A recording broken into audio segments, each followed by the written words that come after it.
রামগঞ্জ বিএনপির তৃণমূল ভোট কেন্দ্র পরিদর্শন করে ঢাকা মহানগর দক্ষিণ বিএনপির সিনিয়র যুগ্ম আহ্বায়ক হারুনুর রশিদ হারুন। এ সময় তিনি সাংবাদিকদের জানান, গত প্রায় 17 বছর আমাদের মা বোনদের ভোট দিতে পারেনি। বিএনপির তৃণমূল এ ভোটের মাধ্যমে মানুষ গণতন্ত্র ফিরে পেয়েছে। আমি বিএনপির মনোনয়ন পেয়েছি, ভোট করতে পারেনি। কী কারণে পারেননি তাহা দেশের মানুষ জানেন।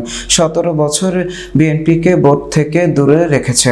ভোটের দাবিতে রাজপথে আন্দোলন সংগ্রাম করতে গিয়ে অসংখ্য মামলা হামলা শিকার হয়েছে।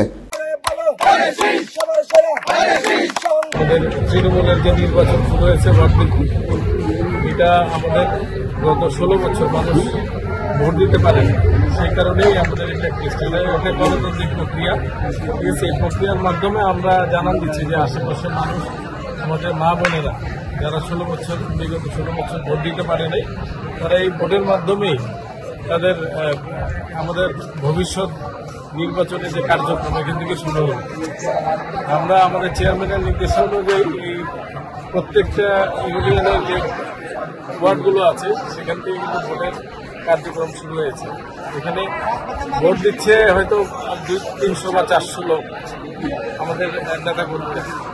এটার মাধ্যমে আমরা মেসেজ দিচ্ছি যে আশেপাশে মা বোনদের, ভাইদের, মুরব্বীদের যেন এই ভোটের মাধ্যমেই এটা একটা স্বচ্ছ ভোট হচ্ছে, এখানে আনন্দ মতো ভোট হচ্ছে, এটা যেন সামনে ইলেকশনে যেন ওনারা এইভাবে সব জায়গায় স্বচ্ছ ভোট করে সরকারও এটার বিষয়ে বাকিবলা আছে দেখতেছে, ওনারা বিভিন্ন সমস্যা দেখতেছে।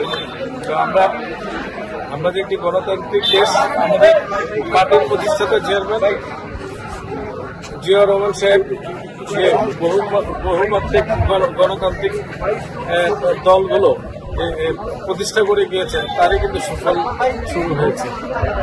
বিগত স্বৈরাচারী সরকার ওই গণতান্ত্রিক প্রক্রিয়াটাকে ধ্বংস করে পকেট নির্বাচনের মাধ্যমে তারা আমাদেরকে বিভিন্ন সরকার উপহার দিয়েছে, যেটা অবৈধ।